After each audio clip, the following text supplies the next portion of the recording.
안녕하세요. 저는 지금은 50대가 된 고등학생 자녀를 둔 여자입니다.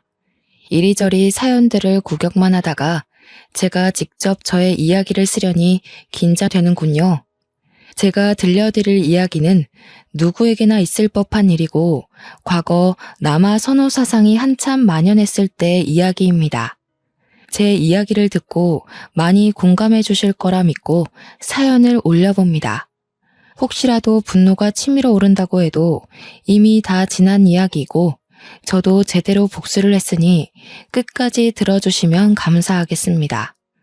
저는 정말 어릴 때부터 남아 선호 사상에 찌든 집안에서 태어나 딸이라는 이유 하나만으로 엄청난 차별을 받으며 살아왔습니다. 오죽하면 동네 어르신들이 보다 못해 어디서 주워온 애 아니냐고 할 정도로 지독하게 당하면서 살았습니다. 그 어린 나이에도 차별로 인해 눈칫밥만 엄청나게 먹었고 저도 모르게 세상을 그렇게 습득하게 되었죠. 얼마나 차별을 당했는지 아마 여기 사연을 보러 오신 분들은 상상도 못할 겁니다.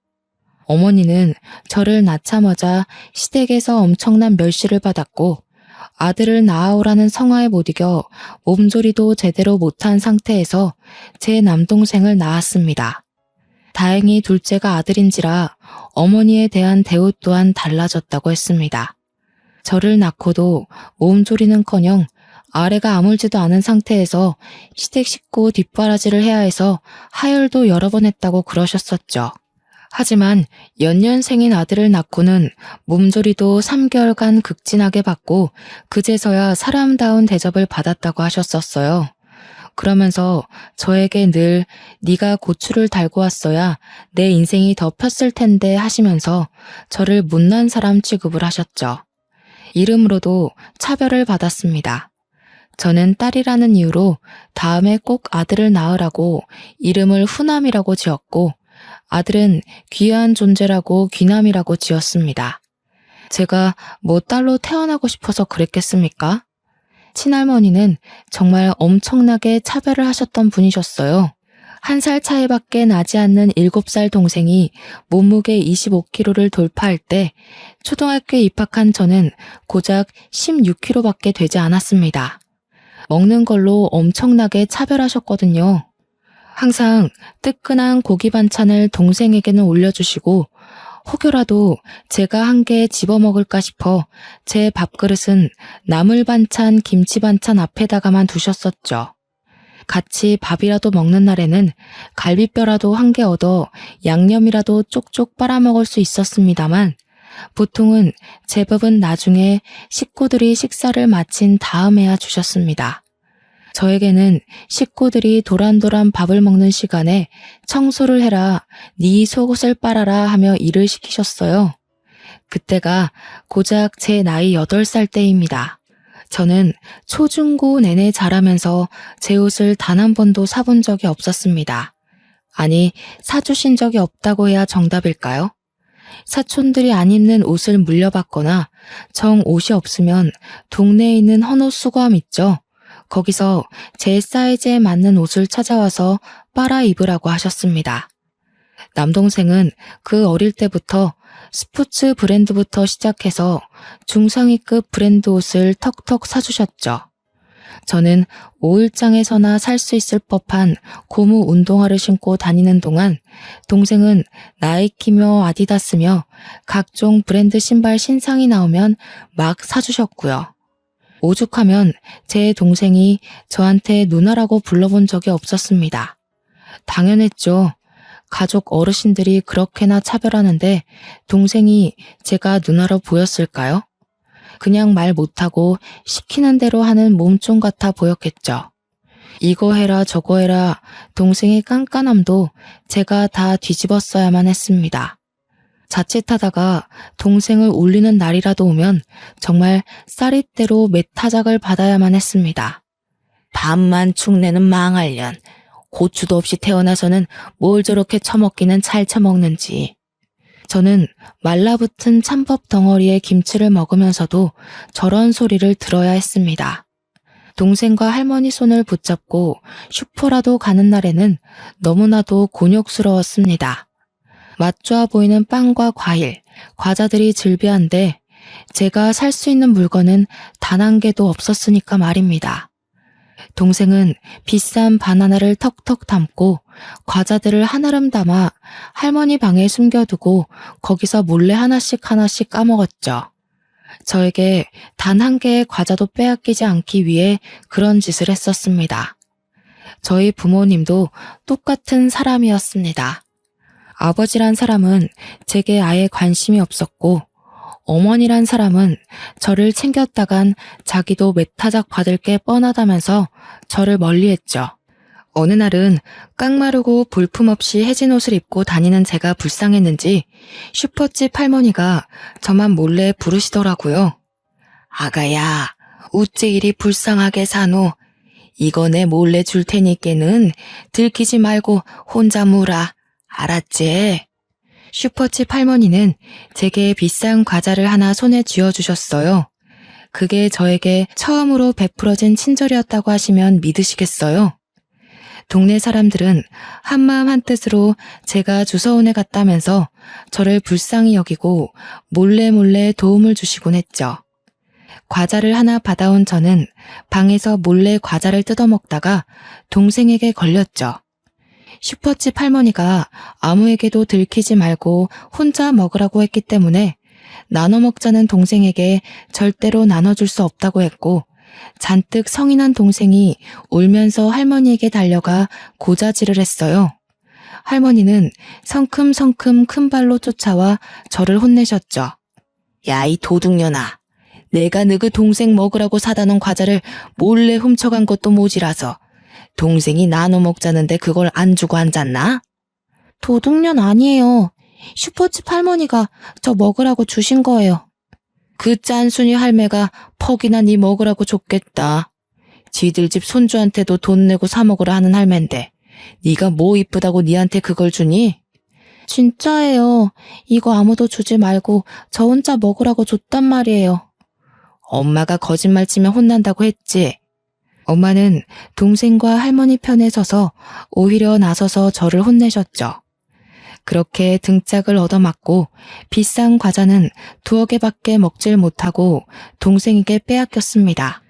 그날 저녁에 억울해서 밥도 못 먹고 시름시름하는 저에게 아버지란 사람은 도둑질은 나쁜 거라고 훈계를 하고 관심도 주지 않았죠. 저는 너무나도 서러웠습니다. 그렇게 유소년 시절을 버텼습니다. 어떻게든 대학은 다른 지방으로 가서 독립을 하겠다는 마음뿐이었죠.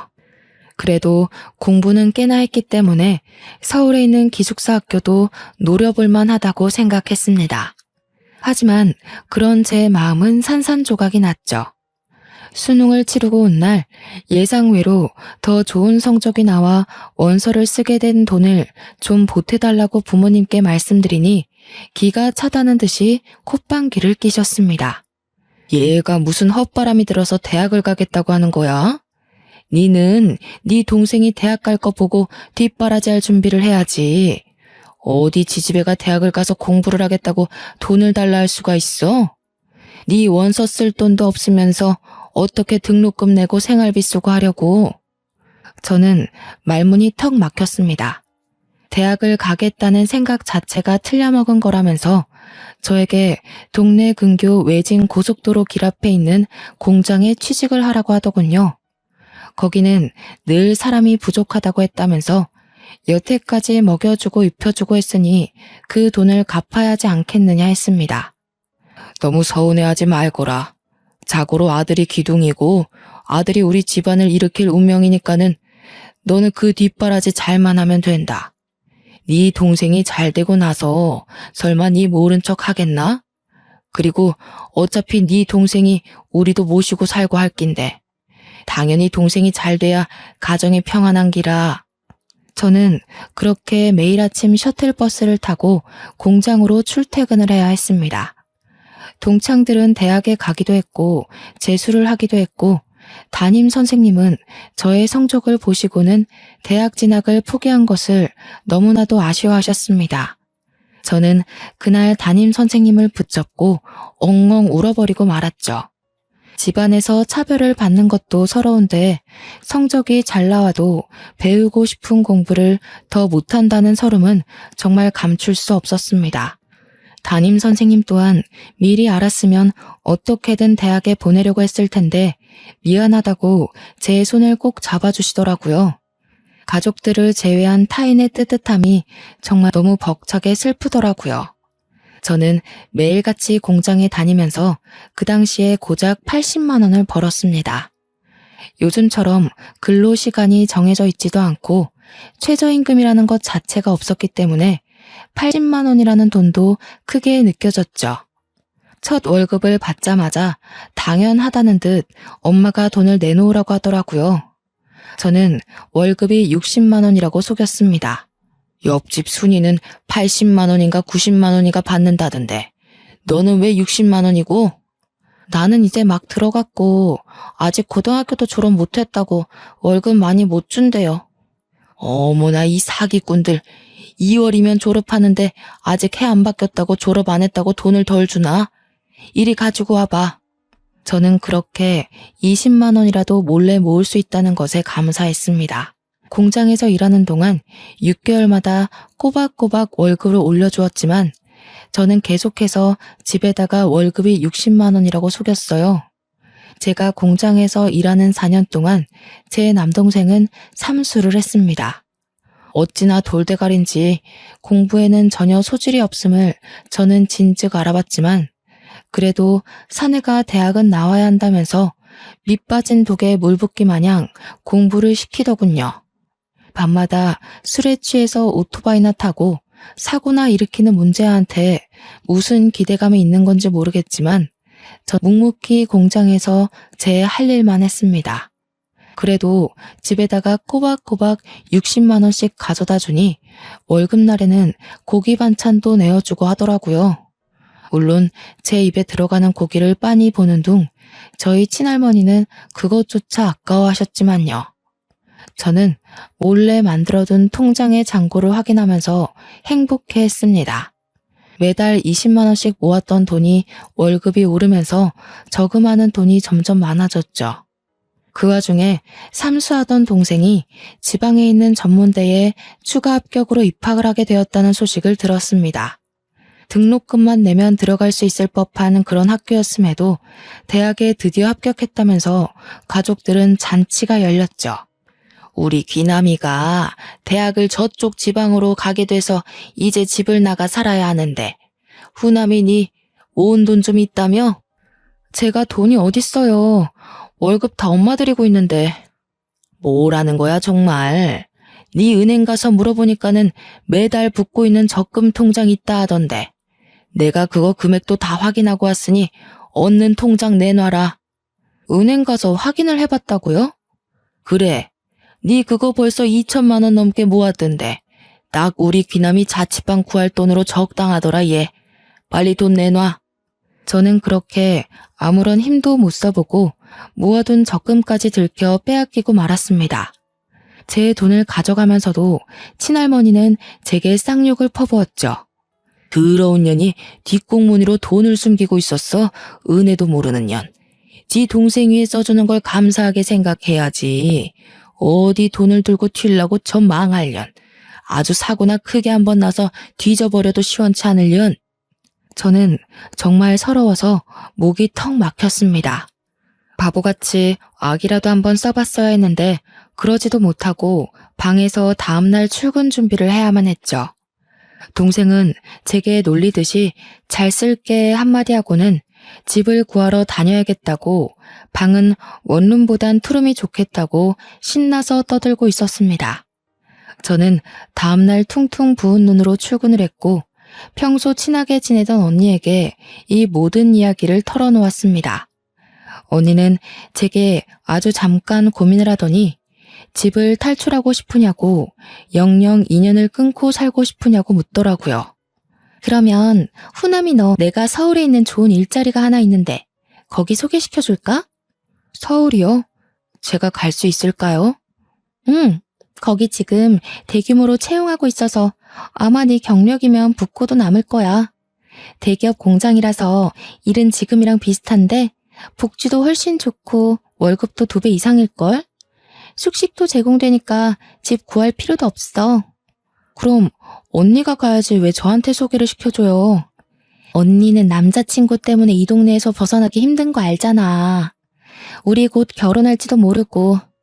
아무튼 후남이 네가 가면 딱 좋겠다. 저는 언니의 말을 듣고 그 공장에 입사 원서를 냈고 최종 합격까지 일사천리로 정해졌습니다. 저는 가족들에게 아무런 말도 하지 않고 떠날 준비를 차근차근 했죠. 미리 회사의 사정을 이야기하고는 기숙사 주소로 택배를 통해 몇 개 없는 짐을 붙여놓고 출근을 하는 척하면서 그대로 서울로 도망을 쳤습니다. 당연히 가족들과 연관되어 있는 통장들도 전부 해지했습니다. 휴대폰은 당연히 집에다가 버리듯이 두고 왔고 정확히 몇 달 뒤 해지하고 새로운 휴대폰을 개통했죠. 대기업이라 그런지 정말 좋았습니다. 기숙사도 살던 집보다 훨씬 좋은 환경이었고 틈틈이 제가 좋아하는 공부를 할 수도 있었습니다. 일의 강도는 비슷했으나 근로 시간을 넘어서면 추가 수당이 붙어서 월급은 원래 받던 공장보다 정말 2배 가까이 받을 수 있었고요. 처음에 3교대 일을 하면서 월급 통장에 200만 원이 찍혀본 것을 보고 놀라움을 금치 못했습니다. 저는 정말 열심히 그리고 악착같이 돈을 모았습니다. 여기서는 배달 음식을 시켜 먹는 일이 드물었고 밥도 삼시세끼 다 나왔고요. 제가 뭐 옷이나 가방 같은 데에 돈을 쓰는 사람도 아니었기 때문에 고스란히 월급 자체가 적금이나 다름없었습니다. 그러다가 공장에서 남자를 한 명 알게 되었습니다. 저와 같은 교대조 사람은 아니었고 그분은 관리직으로 입사를 해서 저처럼 단순 노동을 하는 것이 아닌 인사팀 쪽에서 사람들 관리하는 사람이었습니다. 훤칠한 키에 다부진 몸, 얼굴에 큰 흉터가 있어 조금 무섭게 생긴 사람이었지만 성격만큼은 온순한 사슴 같은 남자였죠.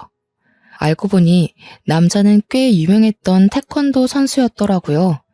저는 TV를 제대로 본 적이 없어서 초면이었지만 회사 내에서는 유명인이나 다름없었습니다. 전국체전에서 메달을 딴 적도 있는 사람이라고 했어요. 얼굴에 큰 흉터도 운동하다가 생긴 상처라고 하더라고요. 하지만 발목에 심한 부상을 입고 더 이상 태권도를 할 수 없어서 대기업에서 특기자로 취직하게 되었고 전혀 상관은 없지만 이곳 인사팀에서 일을 하게 되었다고 설명해 주더라고요. 당연히 연애라고는 전혀 모르던 제게 그의 친절함은 더욱 과하게 다가오게 되었고 저는 순식간에 그 남자에게 온통 제 마음을 빼앗겨버리고 말았습니다.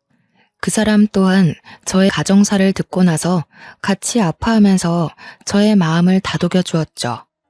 저희는 그렇게 같은 공간에서 사내 연애를 하게 되었고 제가 서울로 도망친 지 3년 만에 그 남자와 함께 가정을 꾸리기로 약속을 하게 되었습니다.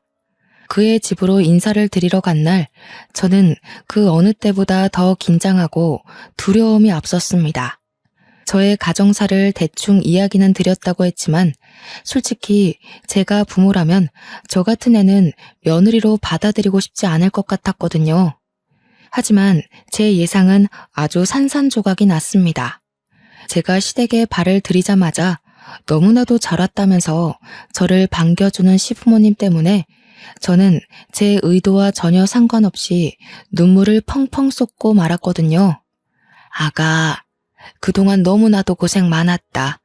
세상에, 나도 어릴 때 줄줄이 동생들을 키우면서 힘들었었는데 우리 아가는 그런 차별로 얼마나 힘들었을까. 그런 건 흠이 아니라 세상을 꿋꿋하게 견뎌냈다는 휘장 같은 거지. 이제 우리 가족이 되면 내가 사돈댁에서 차별했던 것만큼 아가를 생각하고 살피면서 같이 맞춰갈 수 있도록 노력할게. 그렇게 말씀해 주시니 제가 눈물을 멈출 수가 없어요. 너무 감사합니다, 어머니. 저는 솔직히 반대하셔도 할 말이 없다고 생각했어요. 이렇게까지 환대를 해주시니 제가 어떻게 더 기쁠 수 있을지. 하지만 지금 제가 도망치듯 집을 떠난 터라 부모님께서는 제가 어디서 뭘 하는지 모르세요. 그렇게 차별을 받고 자랐으니 알리고 싶지 않은 게 당연하지. 우리는 그걸 흠으로 잡을 생각 없다. 아가가 하고 싶은 대로 하렴. 혼주석이야 비워두어도 전혀 부끄러울 거 없단다. 저는 시댁 식구들의 배려로 혼주석을 비운 채 결혼을 진행할 수 있었습니다. 저는 딱히 초대할 만한 친구들도 없어서 결혼식을 약소하게 진행하고 싶었지만 시아버지께서 워낙 사업을 크게 하시기도 하셨고 남편 손님들도 꽤 많아서 성대하게 치러졌어요. 그래서 저는 지금 회사에 취직할 수 있도록 도와준 고향 언니를 초대하였습니다. 오랜만에 연락이 닿은 언니는 너무나도 축하한다면서 저의 결혼식에 남편과 한달음에 달려왔습니다. 제가 그간 고생했던 것도 알고 있었기 때문에 눈물을 글썽이며 진심으로 저의 결혼식을 축하해 주었어요. 언니는 아직도 그 공장에 다닌다며 아주 짧게 회포를 풀고는 저희 부모님의 소식도 간략하게 전해 주었습니다. 너 그렇게 서울로 떠난 다음에 아주 난리가 났었어. 앞으로 돈은 어쩌냐고, 누가 벌어오냐고 소리치면서 회사까지 찾아와서는 너 어딨냐고 난리 나고 아무도 모른다고 나도 모른다 잡았대니까 공장에 한 일주일 동안 너 기다린다고 매일같이 찾아왔었다. 네 동생은 학교도 자퇴하고 집으로 들어오더니 보증금도 다 먹고 노느라 까먹었다고 돈 내놓으라고 난리치고 너네 할머니도 시름시름 앓다가 돌아가셨어. 저는 친할머니가 돌아가셨다는 소식은 조금 의외였지만 어차피 제게 연락할 방도가 없어서 전해주지 못했을 터라 그런가 보다 하고 넘어갔습니다. 결혼식이 끝날 때까지 자리를 지켜준 언니에게 고맙다고 인사를 시키고 남편도 소개시켜줬어요. 언니는 태권도 선수였던 남편을 기억하고는 신기해했습니다. 그렇게 결혼식을 무사히 마치고 신혼여행도 난생 처음 타보는 비행기를 타고 해외로 다녀왔습니다. 챙길 친정 식구들이 없었기 때문에 시댁 식구들의 선물을 잔뜩 사들고는 돌아와 인사를 드리고 드디어 신혼집에 발을 들이게 되었어요. 신혼집은 정말 내 집이라는 생각이 들 만큼 애정이 서린 곳이었답니다. 둘이 살기에 충분하다 못해 넘치는 30평형대 아파트는 어서 나와 남편을 닮은 아이를 낳아 키우고 싶다는 생각이 절로 들게 만드는 집이었어요. 그렇게 행복한 시간만 보내면 된다고 안심하던 때쯤 집에 불청객이 찾아왔습니다. 고향 언니가 제 결혼식에 다녀온 뒤 동네 친구들에게 제가 태권도 선수였던 남편과 결혼하게 된 이야기를 했는데 그게 전달되어 동생한테까지 들어가게 된 것이었어요. 동생은 당연히 인터넷에 남편 이름을 쳐보았고 근황 기사에 한 줄 짤막하게 뜬 저의 결혼 소식을 보고는 수소문해서 찾아오게 된 것이었습니다. 저는 집에 방문할 사람이 없어 누군지 몰라 문을 벌컥 열었다가 잔뜩 심술이 나 있는 엄마와 동생을 보고는 소스라치게 놀랐죠. 어릴 때 당했던 정신적으로 육체적으로 힘들었던 그 기억들이 떠오르면서 저는 현관 앞에서 굳어버렸어요. 당당하게 저를 밀치고 들어와 저희 집을 쑥 둘러보는데 저녁을 같이 준비하던 남편이 무슨 일인가 싶어 현관으로 오던 중 저희 엄마와 남동생과 딱 마주쳤습니다. 집도 좋은데 얻었네. 망하려니 네 동생 버리고 가서 악착같이 벌어다가 이런 집을 샀어? 너 그렇게 도망간 다음에 네 동생이고 우리 가족이고 얼마나 힘들었는지 알아? 키워준 은혜도 모르는 년이 도망가더라도 매달 생활비는 보내야 할 거 아니야? 제가 그 정도 했으면 됐죠. 뭘 더 바라시는 건지 모르겠네요. 제가 모아둔 돈 싹 털어서 동생 자취방까지 얻어줘 놓고 제가 뭘 어쨌다고 여기까지 찾아와서 이러세요? 이제 나도 늙고 힘에 부쳐서 딸이 해주는 밥 얻어먹고 살아야겠다. 여기 집에 방도 많은데 우리 방 하나 내어주면 아주 살기 좋겠어. 아 그래, 자네가 내 딸과 결혼한 그 누구라고? 이름이 뭐랬지? 인사가 늦었습니다. 김동민입니다. 그래, 김서방. 자네도 그러는 거 아닐세? 집이 기우는 집안이라 해도 그렇지. 결혼할 때 당연한 수순으로 해와야 하는 게 있는데 쏠랑 내 딸만 데려가면 끝인가? 앞으로라도 우리한테 효도한다고 생각하고 같이 살면 되겠구만. 더는 못 듣겠으니 이만 나가주세요. 안 나가면 경찰에 신고할 거예요. 진짜 듣다. 서울에 아파트 가진 게 유세라고 거참 빡빡하게 군다. 가족들이 올라왔으면 하다못해 갈비라도 대접해야지. 누나가 그렇게 못되게 구니까 가족들이 누나를 안 챙긴 거야. 알어? 저는 정말 화가 머리끝까지 차올라서 견딜 수가 없었습니다. 그동안 당했던 일들이 주마등처럼 스쳐 지나가면서 소름이 돋을 정도로 힘들었는데 내가 못되게 굴어서 가족들이 나를 그렇게 대한 거라고 쉽게 말하는 남동생을 보니 더 이상은 말을 섞어서는 안 될 종자들이라는 생각이 들어 제발 나가라고 소리를 질러댔어요. 저의 히스테릭한 모습을 처음 본 남편도 놀라서 저를 끌어안고 진정시키려고 노력했죠. 제가 큰 소리를 내니 엄마 남동생도 무척 당황한 듯한 얼굴을 하더라고요. 귀 아프게 소리는 왜 질러대? 후남이 너 앞으로는 우리 집에 매달 생활비도 보내고 너 일하는 공장이 대기업이라며?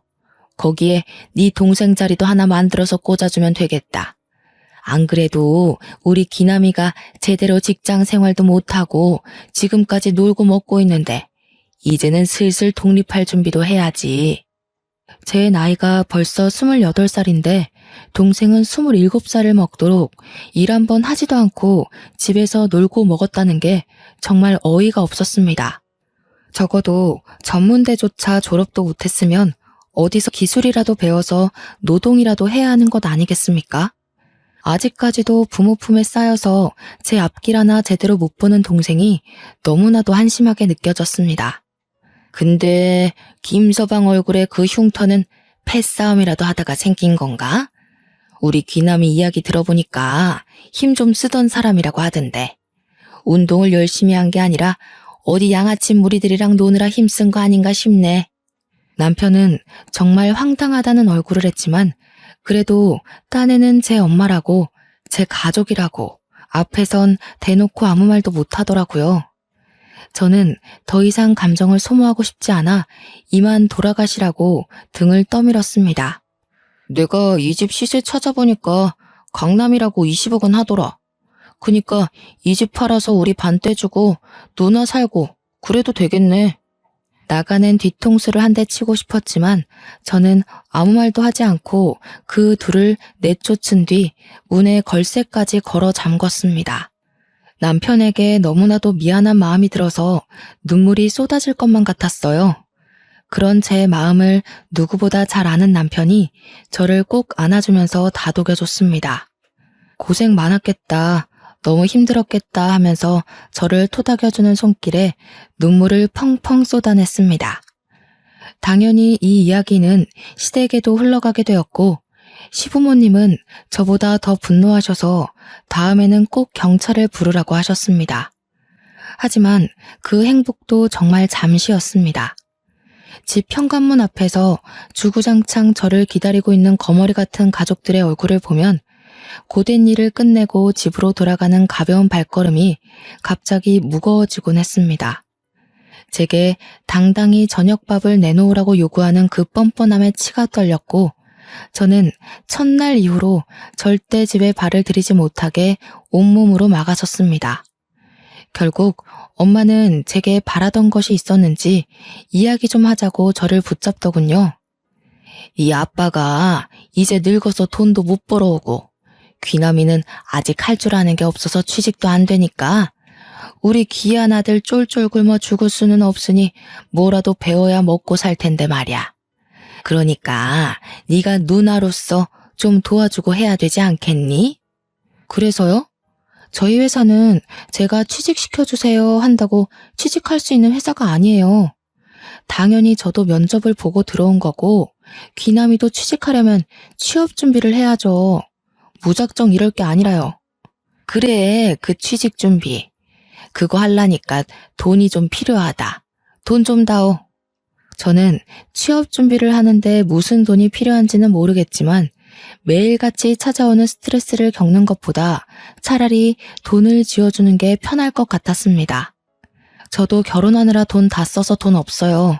하지만 이 돈을 마지막으로 앞으로 저와의 인연을 끊겠다고 약속하시면 어떻게든 마련해 볼게요. 나도 너같이 은혜도 모르고 가족도 모른 척하는 망할년이랑 인연을 이어가고 싶은 생각 없다. 3천만 원 정도만 해와. 1만 원이 이 집 개 이름인 줄 아는 저희 엄마에게 알겠다고 약속을 했습니다. 돈 3천으로 더 이상 안 보고 살 수 있다면 오히려 그 돈이 아깝지 않을 정도였거든요. 저는 다음날 바로 은행에 가서 적금 통장을 깨고 그 돈을 모두 엄마에게 송금을 했습니다. 그러자 매일같이 아파트 입구에서 기다리던 그 지긋지긋한 가족들이 보이지 않더라고요. 하지만 그것도 아주 잠시였죠. 열흘쯤 지나니 이번엔 아빠가 찾아왔더라고요. 네 엄마한테는 3천 주고 왜 나한테는 아무것도 안 줘? 너네 할매가 너 딸인 거 알고 지우라고 난리를 치는 거 내가 막아서 네가 태어난 거다. 알어? 나 준 은혜도 모르고 지 어미만 챙기는 꼬라지하고는. 나한테도 3천만 원 줘. 정말 저는 아빠와 이렇게 긴 대화를 나눠본 기억이 없었습니다. 살면서 제일 오랜 시간 나눈 대화가 돈 달라는 이야기라니 제 삶이 얼마나 척척했겠습니까? 그날 저녁 저는 엄마에게 3천만 원을 송금한 이야기, 아빠가 찾아온 이야기를 남편에게 했습니다. 남편은 아주 진지하게 고민을 하더니 제게 말했어요. 내가 우리 후남씨 자존심 상할까봐, 그리고 또 가족들 이야기라 어떻게 전달하는 게 좋을지 모르겠어서 입을 다물고 있었는데, 아무리 그래도 딸한테 그렇게 나쁜 말을 뱉는 건 난 부모의 자격이 없다고 생각해. 그러니까 여보만 괜찮다면 이 집은 전세 놓고 여보가 스트레스 그만 받을 때까지 우리 부모님과 합가를 하는 건 어떨까? 저는 단번에 좋다고 했습니다. 시댁 식구들은 나의 가족 같은 느낌이 있었기 때문이었어요. 솔직히 시어머니께서 제게 시집살이를 시킨다 한들 어릴 때 당했던 수모보다 덜할 것 같았기 때문에 좋다고 했습니다. 당연히 저희 시댁에서도 집이 복작복작해지겠다면서 너무나도 좋아하셨고, 제가 짐을 싸들고 간략하게 이사를 하자 그날 아주 상다리가 부러지게 진수성찬을 차려주셨죠. 그래서 집은 잘 내놨어? 가구들은 어쩔 거야? 다 들고 들어오려면 큰 이사가 될 것 같은데. 일단 가전 가구들도 빌트인으로 생각하고 전세 매물 내놓았어요. 나중에 다시 들어갈 때 새로 사던가 하면 될 것 같아서요. 그래, 잘 생각했다. 우리 세아가 얼굴이 많이 상했어. 얼른 밥 먹자. 아, 혹시라도 우리 아들이 내가 시집살이 시킬까봐 나한테 경고를 단단하게 주지 뭐야. 그래서 나도 조심하려고. 일부러 일주일에 3번 오시는 도우미 아주머니도 매일 오시라고 했어. 절대 집안일에 신경 쓰지 말고 회사 다니는 거, 그리고 가족들 연락 안 받는 거, 그거만 생각하고 푹 쉰다고 생각해. 알겠지? 제가 기본적인 건 다 할 수 있는데 왜 그러셨어요, 어머니? 내가 왜 우리 며느리 손에 물 묻히게 하니? 저녁은 다 같이 먹을 수 있는 거지? 쯤에 저녁 먹고 싶은 메뉴 생각하면 나한테 연락해놔. 내가 이모한테 말해서 준비해두라고 시킬게. 우리 집에 있는 동안 살 좀 찌워야겠어. 너무 말라서 내가 마음이 다 안쓰러워. 시어머니의 진심 어린 행동에 저는 하루를 사는 행복에 대해 다시 한번 생각하게 되었습니다. 시댁에서 지내는 동안 정말 저를 괴롭히는 사람도 일도 없어서 너무 행복했고 살도 포동포동하게 찌기 시작했어요. 하지만 저희 뻔뻔한 친정 식구들이 이렇게 가만 넘어갈 사람들이 아니었죠. 그날은 가족들과 함께 갈비찜을 먹고 있었습니다. 갈비찜. 어릴 때는 살코기 한 조각 먹어보질 못하고 뼈대에 묻은 양념만 핥아 먹었었던 터라 제게 한 맺힌 음식이나 다름없었죠. 푹 졸여 살이 사르르 녹는 갈비찜을 먹으면서 행복함에 대한 이야기를 나누고 있는데 시댁에 누가 찾아왔는지 벨소리가 울렸어요. 시댁은 아파트가 아닌 전원주택이라 큰 대문을 넘고 들어와야 마당을 통해서 집 앞에 올 수 있었거든요. 큰 대문에서 누가 문 열으라고 고래고래 소리를 지르는데 듣자마자 딱 알았습니다. 저희 엄마 아빠 그리고 남동생인 것을요. 제가 나가볼게요 하고 일어서자 아니라면서 시부모님도 남편도 다 같이 일어섰습니다. 아이고, 가족들이 이렇게 다 나와서 한 대를 해주네. 우리 집 못 배워 처먹은 년이 글쎄 시부모는 모시고 살면서 친정 부모는 나 몰라라 하는 게 말이 됩니까?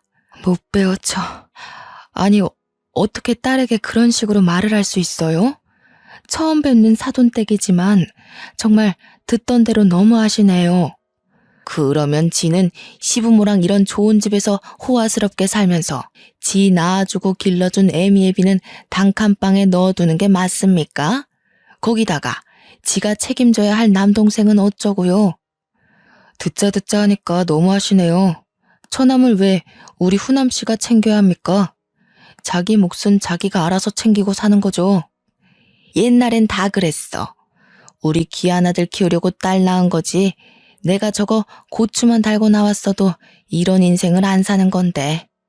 딸년을 낳아서 내가 아직도 이리 단칸방에서 힘들게 살고 있는 거지. 이만 가세요. 그게 왜 다 후남씨 탓입니까? 자꾸 이러시면 주거 침입으로 경찰에 신고하겠습니다. 참나, 남편도 꼭 쥐 같은 거 만났네. 야, 얼굴에 그런 큰 흉터 들고 그런 말하면 협박죄 바로 성립되겠는데? 너 솔직히 발목 부상 그거 아니라며. 인터넷에서 내가 봤는데 너 그 발목 부상도 싸움하다가 다친 거라던데? 양아치 새끼. 운동까지 해놓고 사람 때리면 그거 살인죄 아니냐? 와, 엄마 아빠 저 새끼 눈빛 봐. 한 대 치겠다 아주. 동생은 남편이 평소 시달리고 있던 악플을 봤는지 루머 가득한 내용을 면전 앞에서 뱉고 있었습니다. 참다 못한 시모가 경찰을 부르려고 하는데 남편이 동생의 멱살을 확 잡아채서 올리더라고요. 시부가 폭력은 안 된다고 말리려는데 이미 눈이 돌아간 남편이 힘으로 동생을 들어올리자 친정 부모님도 난리가 났습니다. 태권도를 그리 오래 하고 아직도 운동을 취미 삼아 하는 남편의 힘을 맨날 술이나 먹고 게임이나 하는 동생이 어떻게 이기겠어요? 발이 땅에서 떨어지자 캑캑거리면서 침을 흘리는 남동생에게 남편이 크게 경고를 했습니다. 2번 다신 우리 집 앞에 나타날 생각도 하지 말고 돈 달라고 찾아오지도 마. 그리고 말이라는 거 그렇게 함부로 뱉으라고 있는 거 아니야. 알겠어? 내가 우리 후남씨 상처받는 거 옆에서 보면서 참고 참았는데 뚫린 입이라고 그렇게 짓거리고 다니면 너 진짜 뒤진다. 친정 부모님도 남동생 눈이 뒤집어 까지면서 캑캑거리니 2번 다신 찾아오지 않겠다고 우리의 놔주라며 소리를 쳤어요. 그 꼴이 제법 웃기고 하찮아서 저는 가만히 지켜보고 있었죠. 내가 잘못했네. 우리가 2번 다신 돈 달라고도 안 하고 나타나지도 않을 테니 우리의 놔줘. 그래 김서방, 가족끼리 이러는 거 아닐세. 우리가 하란 대로 할 테니 우리 귀남이 죽겠어. 내팽겨치듯 멱살을 풀어주니 바닥에 철푸덕 자빠지는 꼴이 우스워서 저는 웃고 말았습니다. 기침을 크게 몇 번 한 동생은 호흡을 크게 하면서 벌벌 떨더라고요. 살면서 그런 취급을 받아본 적이 없으니 꽤나 놀랐을 겁니다. 뒷공문이 빠지게 돌아서는 3명의 모습을 보니 속이 참 시원하더라고요. 시아버지는 한 번만 더 찾아오면 경찰을 부를 거라고 뒤통수에 대고 소리를 쳤고 시어머니는 제 손을 꼭 잡아주었습니다. 남편은 저보고 식어버린 갈비찜을 어쩌냐며 매일 다시 먹자고 아무렇지 않게 이야기하더라고요. 참 든든했어요. 그렇게 저희는 시댁에서 전세 기간이 끝날 때까지 2년을 지냈고 그 이후에 다시 저희 둘만의 보금자리로 돌아왔습니다. 시간이 흐르고 흘러 제 나이가 30 중반에 다다르자 시댁에서도 슬슬 아이를 기다리는 눈치더라고요. 그래서 저희는 이제 아이를 낳자는 계획을 세우고 저는 10년을 넘게 다닌 회사도 퇴직을 하기로 마음먹었습니다. 하지만 행복함이 오래 지속되면 그만큼 불안함도 따르는 법이었죠. 근 5년 만에 다시 친정엄마가 제 앞에 나타나더라고요. 저는 치가 떨려서 상종도 하고 싶지 않았습니다. 저에게 남편은 어디 갔느냐고 넌지시 물어보는 게 낌새가 조금 이상해서 왜 그러시냐 반문을 했습니다. 우리 귀남이가 간암이라서 간이식을 받아야 한다고 하는데. 저는 아주 기가 막혔습니다. 정신 못 차린 동생이 매일같이 술 처먹고 게임만 하고 담배만 피우다가 간암에 걸리고 만 것입니다. 간암에 걸린 동생을 위해 친정 가족들 모두 검사를 했지만 유일하게 일치했던 아버지는 몸이 이미 노쇠하여 이식을 할 수 없다고 하더라고요. 결국 저에게까지 간이식을 위해 찾아온 것이었습니다. 저는 절대 이식 못 해줍니다. 이제 아이도 가질 예정이고 귀남이가 제 인생에 그렇게 중요한 사람도 아니고요. 분명 제 남편이 2번 다신 찾아오지 말라고 했는데 아직도 그 말이 우스운 건지 저한테 그동안 했던 걸 생각하면 제게 간이식을 해달라고 할 수 없을 텐데요. 그래도 하나뿐인 네 동생이다. 우리 집안을 먹여 살리고 일으켜 세울 기둥인데 이렇게 허무하게 보낼 수 없지 않니? 검사해서 이식 좀 해다오. 우리 귀남이 없으면 내가 어떻게 사니? 내 인생의 전부인데. 그러길래 애초에 술, 담배도 못하게 하고 밖에 나가서 일을 하게 바른 길로 엄마가 인도를 했어야죠. 애를 오냐오냐 키우니 결국엔 이런 몹쓸 병도 걸리는 거 아니겠어요? 그 뒤로도 몇 번이나 저를 찾아왔고 이 사실을 알게 된 남편이 결국 경찰에 저희 친정 부모님을 신고했습니다. 시아버지 또한 제 의견을 물어보시더니 제가 강력한 처벌을 원하자 변호사를 바로 선임해 주셨고요. 시어머니께서도 집에 찾아오는 게 불편하시면 언제든 시댁으로 들어오라고 말씀해 주셨어요. 결국 제게 생떼를 부리며 난동을 치던 저희 엄마 아빠는 남편이 신고한 경찰에게 붙잡혀갔고 경찰서에서 저는 정확한 처리를 요구했습니다.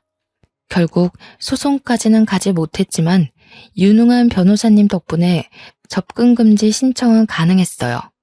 세상에 핏줄이라고 꼭 제 모든 걸 희생해야 하는 건 아니에요. 저한테 간이라도 맡겨놓으셨어요? 어릴 때부터 겪었던 그 서름이 커서도 얼마나 크게 작용하는지 이게 다 인과응보입니다. 귀남이가 죽던 말던 저랑은 상관없으니 알아서들 하시고 2번 다신 제 앞에 나타나지 마세요. 네가 누나가 돼서 간 하나 못 주는 게 말이니? 네가 다 귀남이를 위해 희생을 해야 사돈이라고 부르고 싶지도 않지만 안 싸더니 그런 식으로 여태 우리 며느리를 대했으니 우리 며느리가 그 가족을 위해 뭐라도 하나 하고 싶겠습니까? 검은 머리 짐승이라고 사람이 어떻게 자기 배에 10달을 품어 낳은 자식에게 이런 소리를 아무렇지 않게 할 수 있습니까? 2번 다신 우리 며느리, 우리 가족 눈앞에 띄지 마시죠. 그 뒤로도 접근금지 명령을 어기고 몇 번이나 저를 찾아와 화도 내고 애원도 하고 울면서 난리를 쳤지만 저는 끄덕하지 않았습니다. 결국에 귀남이는 간암이 전이되고 급속도로 진행되는 바람에 1년도 채 버티지 못하고 죽었다고 하더라고요. 그렇게 제 것이 아닌 것까지 욕심을 내고 살더니 저보다 더 많은 걸 누리지 못하고 떠났네요. 저는 그 일이 있고 나서 바로 아이를 임신했습니다. 제가 임신을 하고 배가 산 만큼 부풀어 오르자 저를 몰래 지켜보고 있던 친정엄마가 뻔뻔하게 나타나기도 했었네요. 이제 너도 자식을 낳을 테니 우리 마음을 이해할 수 있을 거다. 귀남이도 그렇게 떠나고 자식은 너 하나밖에 없는데 너라도 이제 우리 모시고 살아야 하지 않겠니? 그래야 너도 나중에 자식 보기 부끄럽지 않고 후회도 하지 않을 거다. 당장 썩 꺼지세요. 지금도 접근금지 명령 유효한 거 아시죠? 제가 지금 바로 경찰에 신고하면 그 나이에 유치장 신세 질 수도 있습니다. 남편이 나타나서 험악한 표정으로 말을 하자 친정엄마는 뒤도 안 돌아보고 도망을 갔습니다. 저렇게 나약하고 비열하고 강한 사람 앞에선 아무 말도 못하는 종자였다니. 그런 사람에게 그 오랜 시간 괴롭힘을 당하고 살았다고 생각하니 너무나도 한탄스러웠습니다.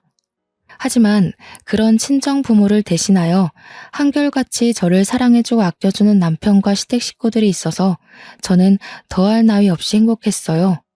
저는 아주 순산을 했고 그렇게 낳은 아이가 벌써 고등학교에 진학했습니다. 그 이후로 친정 부모님이 어떻게 사는 뭘 하고 사는지 소식은 전혀 들리지 않네요. 오히려 다행이라고 생각합니다. 나이가 들고 나니 그들의 행동이 이해는 가지 않지만 불행하게 사는지 불행한 마음은 조금 들거든요. 하지만 제 곁을 지켜준 가족들 덕에 마음을 다잡고 하루하루 감사하게 살고 있습니다. 제 사연이 어떠셨나요? 속이 조금 후련하신가요? 저는 지금 너무나도 행복하답니다. 지금까지 제 이야기 들어주시고 공감해 주셔서 감사합니다. 모두 행복한 하루 보내세요.